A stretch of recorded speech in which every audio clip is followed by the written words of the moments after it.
Hello everyone Odisha exam academy को आपण स्वागत। आज भिडियो आम सिटी एंट्रांस एग्जाम 2026 रिजल्ट केबे प्रकाश पाइब एवं कट ऑफ मार्क केते जाइपारे से विषय आम कथा हबा। जदि आपण सिटी एंट्रांस 2026 रे परीक्षा देछती तेबे सबुठारु बड़ प्रश्न होउची रिजल्ट केबे प्रकाश पाइब।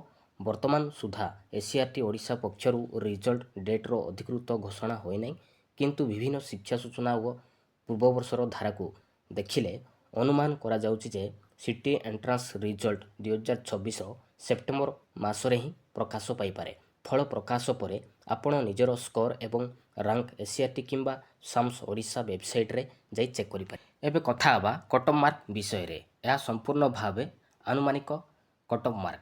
तो देखंतु आर्ट्स पिलामानकर केते कट ऑफ मार्क जाई पारे।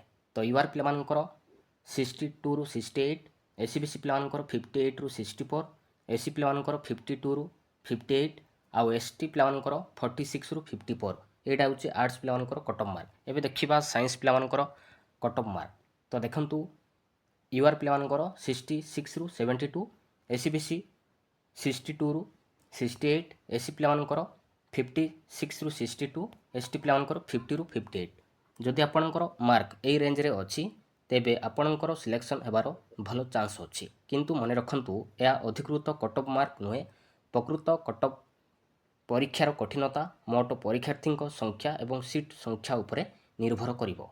एसीआरटी ओडिशा पक्षरु रिजल्ट डेट किंबा अधिकृत कट ऑफ आसिले आमे सबुठारु प्रथमे आपण मानकु जणाइबु। भिडियोटी भल लागिथिले लाइक करंतु, चैनल को सब्सक्राइब रखंतु एवं समस्त ओडिशा एग्जाम अपडेट पई बेल आइकन ऑन करंतु। Thank you.